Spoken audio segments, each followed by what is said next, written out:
De retour dans l'Africa Newsroom pour la deuxième partie. Nous sommes toujours en compagnie d'Alexandre Kateb, économiste, et de notre éditorialiste Malik Achir. Tout de suite, le dossier du jour.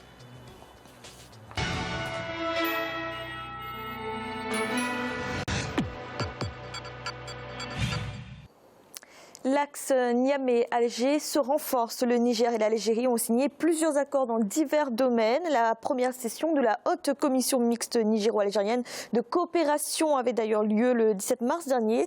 L'objectif étant d'impulser une nouvelle dynamique aux relations bilatérales, tant sur le plan économique que sur le plan politique. Reportage de notre correspondant au Niger, Sadou Alizé Mokhtar. La coopération entre le Niger et l'Algérie renforcée en 2017. Les relations bilatérales entre Niamey et Alger étaient formellement établies depuis 1964. En 1971, les deux pays ont convenu de la mise en place d'une commission mixte pour la promotion de la coopération économique, culturelle, scientifique et technique. Cette commission mixte nigéro-algérienne de coopération sera transformée en grande commission mixte de coopération nigéro-algérienne. C'est cette grande commission mixte de coopération qui s'est réunie le 17 mars 2017 à Niamey. Objectif, imprimer une nouvelle dynamique aux relations bilatérales par l'identification de nouveaux axes de coopération. À la tête d'une importante délégation composée de membres du gouvernement et d'hommes d'affaires, le Premier ministre algérien était à Niamey du 15 au 17 mars 2017. L'Algérie et le Niger sont deux pays voisins liés par des relations de fraternité et de coopération séculaire. Les domaines visés par la coopération entre les deux pays sont très variés. Vous savez, depuis la nuit des temps, le commerce a toujours existé entre ces deux pays amis qui s'appellent le Niger et l'Algérie. Il était fondé sur le troc, comme vous le savez. Je pense que le troc a atteint totalement et définitivement ses limites. C'est un commerce moyenâgeux. Il est utile et nécessaire pour les populations locales au niveau du Tamesna, au niveau des Farouane, au niveau d'Agadez, au niveau de Tamaracet. Le moment est arrivé de passer à des relations économiques fondamentales entre les deux États. Sur le plan politique, les relations entre le Niger et l'Algérie sont excellentes. Elles ont connu un réel développement ces dernières années suite à l'impulsion qui lui a été donnée depuis la visite du président de la République Issoufou Mahamadou à Alger en janvier 2015. Le Niger et l'Algérie constatent en effet avec satisfaction l'étroite concertation et l'entière convergence de leurs positions sur des questions régionales et internationales, ainsi que leurs engagements à œuvrer de concert à la réalisation des objectifs d'intérêt commun. En marge de la première session de la haute commission mixte nigéro-algérienne, tenue le 17 mars à Niamey, des organisations patronales de l'Algérie et du Niger s'étaient retrouvées pour échanger sur les opportunités d'affaires. C'est à la faveur du forum d'affaires nigéro-algérien. Plusieurs accords de coopération ont été signés. En outre, des accords de partenariat et de mémorandum d'entente ont été signés dans les domaines de la formation des agents de police, de la coopération sécuritaire, la communication, les travaux publics. À partir de cette première session de la grande commission mixte de coopération algéro-nigérienne, il est convenu que les accords soient suivis parce que ce matin, nous avons fait le point que sur les questions politiques et sécuritaires, nous avons une excellente coopération. Mais sur les questions économiques, il est nécessaire de mettre en place un dispositif qui va permettre de suivre ces accords et ces engagements un peu plus rigoureusement. Le Niger dispose d'importantes potentialités et d'opportunités d'investissement, notamment dans le secteur agricole, minier, artisanal et touristique. Ainsi, au niveau du secteur agricole, les cultures de rente constituent un avantage comparatif pour l'exportation et l'agro-industrie. Pays à vocation pastorale, le Niger dispose aussi d'importants cheptels estimés à environ 40 millions de têtes de bétail. Dans le domaine des ressources naturelles, le Niger est l'un des premiers producteurs d'uranium au monde. Il dispose d'importants gisements d'or, de phosphate, de pétrole et de charbon. Toutes ces filières porteuses constituent des opportunités en termes de partenariat avec l'Algérie. Nous avons encore re-signé un autre protocole d'accord pour mettre en place un conseil d'affaires nigéro-algérien entre les secteurs privés nigériens et les secteurs privés algériens. Parce que là, c'était au début avec la Chambre de commerce, maintenant ça va être non seulement avec les acteurs de la Chambre de commerce, mais avec le forum des chefs des entreprises algériens, qui est l'une des grandes institutions du patronat algérien. De son côté, l'Algérie se dit prête à améliorer la circulation entre les deux pays, notamment sur la question des visas, particulièrement pour les hommes d'affaires. Dans un premier temps, il est prévu, selon les autorités algériennes, d'accorder pour le visa une durée suffisamment importante avec plusieurs entrées et sorties afin de faciliter les déplacements d'affaires avec le Niger. La compagnie Air Algérie qui couvre le Niger et qui couvre un certain nombre de pays africains. Nous avons la transsaharienne qui est en train qui a démarré, et nous avons la volonté politique qui aide. Et tout ça, je crois, réuni aujourd'hui, nous pouvons transformer réellement notre coopération politique en une coopération économique qui va bénéficier pour les deux pays. Le Niger constitue donc une porte d'entrée en Afrique subsaharienne pour l'Algérie, avec une frontière longue de 958 km. En passant par le Niger, l'Algérie peut atteindre le marché du Nigeria, qui a presque 200 millions de consommateurs, mais aussi le Tchad et le marché de la CEMAC. En renforçant sa coopération avec les hommes d'affaires nigériens, l'Algérie peut s'attaquer non seulement au marché de l'UEMOA, mais aussi à celui de la CEDEAO, qui fait plus de 370 millions de consommateurs. Alexandre Kateb, d'après vous, qu'est-ce qui fait que ces deux pays, l'Algérie et le Niger, se rapprochent de plus en plus ? Écoutez, je crois que c'est vraiment le sens de l'histoire. Il y a plusieurs dimensions. La dimension d'abord sécuritaire et migratoire qui a été évoquée et sur laquelle il y a une coopération aujourd'hui qui est disons, assez bonne, voire exemplaire entre ces pays, avec des mécanismes, on va dire, d'alerte conjoints, des cycles de formation entre les forces de sécurité, de police des deux pays. Et puis, dans le contexte sécuritaire que l'on connaît, avec tous les groupes terroristes, disons, qui sont dans la région, c'est important d'avoir une approche un peu coordonnée entre les différents pays de l'espace sahélo-saharien. Donc c'est d'abord une coopération politique. Au départ, oui, ouais. Fondée sur des liens historiques qui remontent jusqu'aux indépendances de ces deux pays. Et puis aujourd'hui, il y a aussi une volonté de développer l'axe économique, l'axe d'intégration. C'est quelque chose qui est important pour l'Algérie aujourd'hui, qui a pris un peu de retard dans l'exploration en fait, de cette dimension, notamment africaine, parce que pendant des années, les opérateurs économiques algériens étaient focalisés sur le marché domestique, qui offrait beaucoup de potentiel. Et donc, ils ont un peu négligé leur voisinage. Et aujourd'hui, on s'aperçoit qu'il y a une véritable dynamique pour aller sur ces marchés, établir des relations, comme on dit, gagnant-gagnant, dans des secteurs où il y a beaucoup d'opportunités et où l'Algérie peut apporter des solutions, une expertise, notamment que ce soit au niveau du secteur de la construction du BTP, où il y a l'expérience de ces 15 années de grands projets qui ont été menés en Algérie.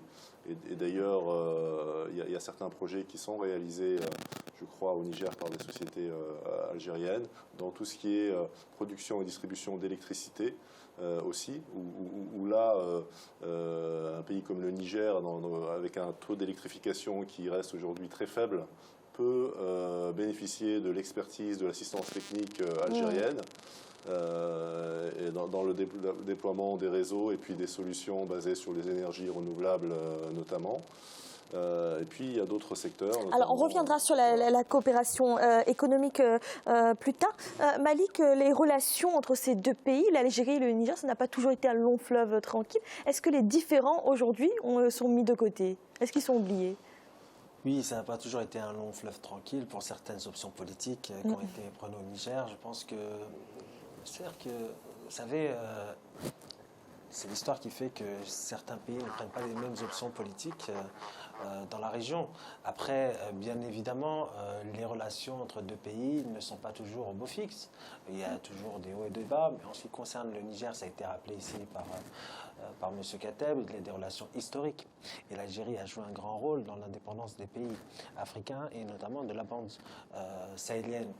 L'Algérie, justement, je dirais, mise davantage sur la coopération économique parce que justement elle avait déjà un lien fort et ça a été dit aussi sur le front sécuritaire parce que il y a une nécessité aujourd'hui de coordination qui est indispensable. Il faut savoir qu'à Alger, il y a un bureau de liaison et de renseignement qui regroupe plusieurs pays de la bande sahélienne.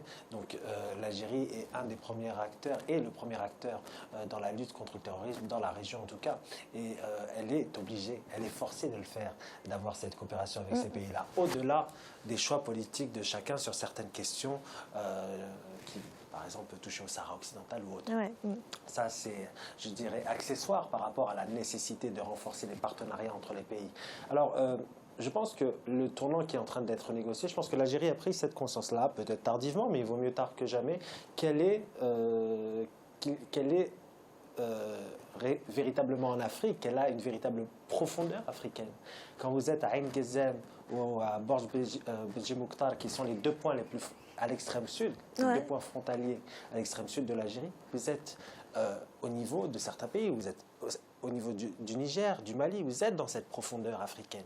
Et donc l'Algérie doit miser sur cette situation géographique-là. Elle le fait.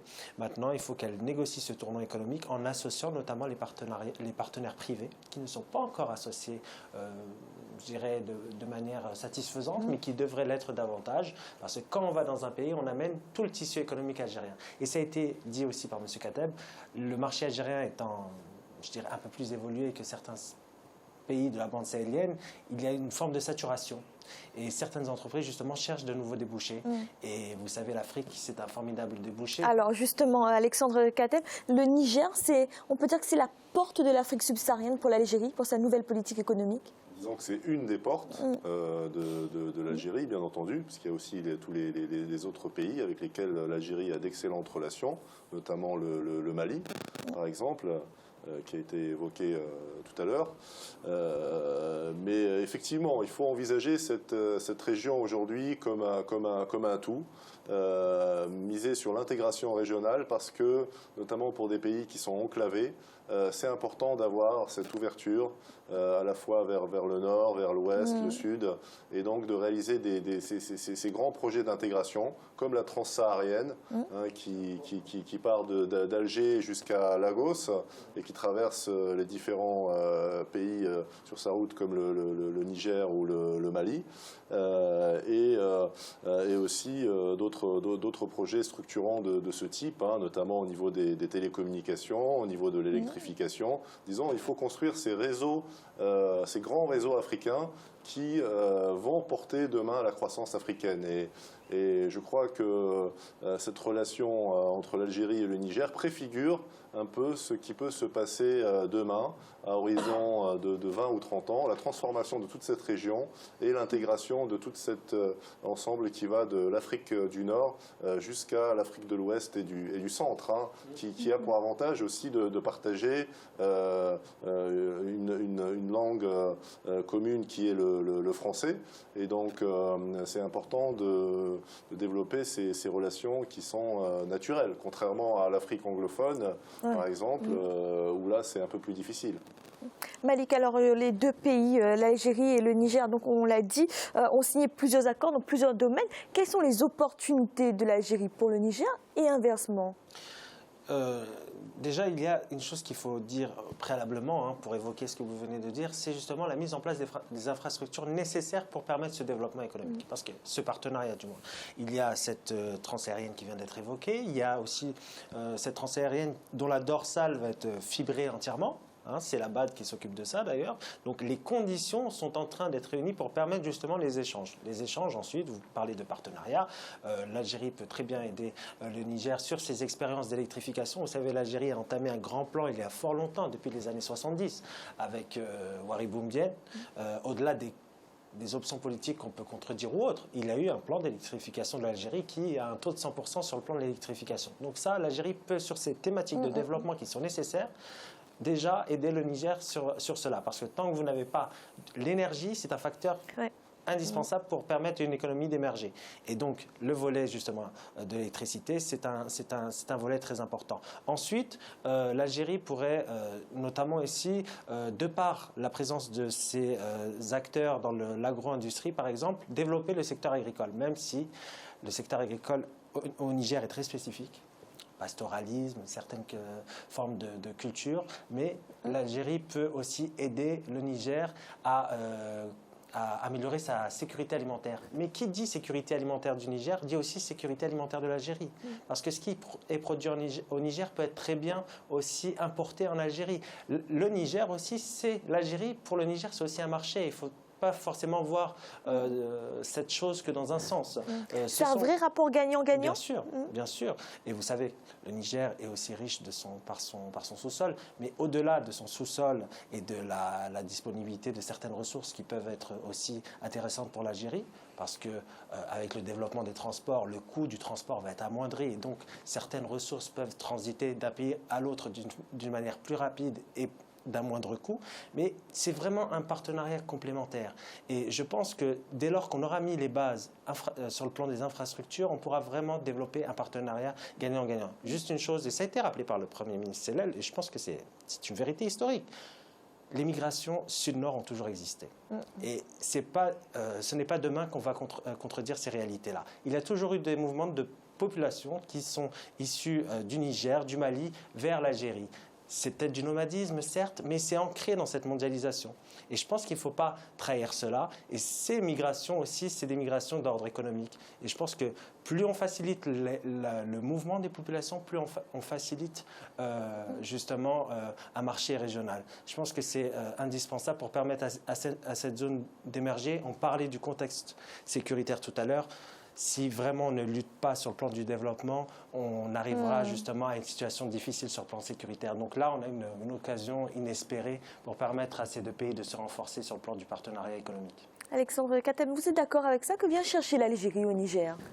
Quels sont les secteurs qui l'intéressent? C'est effectivement tout ce qui a été dit, c'est-à-dire c'est cette ouverture sur le Grand Sud, sur les grands réseaux africains dans lesquels le Niger est inséré, notamment son appartenance à l'UEMOA et à la CEDEAO, qui ouvre à l'Algérie ces marchés de plusieurs centaines de millions de personnes, de consommateurs potentiels et de producteurs aussi, parce que l'objectif c'est aussi de faire de la coproduction industrielle et agricole, et que les opérateurs algériens investissent au Mali, notamment dans la transformation agroalimentaire. Il y a déjà une expérience qui est assez intéressante en Algérie et qui pourrait être transposée, et inversement, pourquoi pas, pour des opérateurs nigériens qui souhaiteraient aller en Algérie, notamment dans le Grand Sud,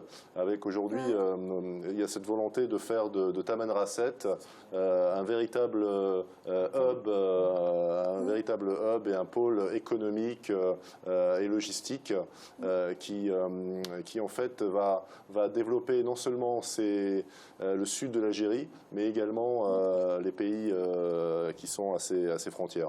Merci. C'est un rappel des titres qui ont été développés en début de cette émission. En Mauritanie, le gouvernement a dévoilé la date du référendum constitutionnel. Un communiqué de l'exécutif annonce la tenue du scrutin pour le 15 juillet 2017. Les Mauritaniens se prononceront entre autres sur la suppression du Sénat et son remplacement par des conseils régionaux, ainsi que sur la modification du drapeau et de l'hymne national. Et au Mali, les 5 régions du Nord ont finalement toutes leurs nouvelles autorités intérimaires. Elles doivent restaurer l'État et préparer les futures élections. Mais leur mise en place a été laborieuse ces derniers mois. À Tombouctou, les derniers représentants viennent d'être installés. Nous allons marquer une nouvelle pause à l'instant, la 3e partie de l'Africa News.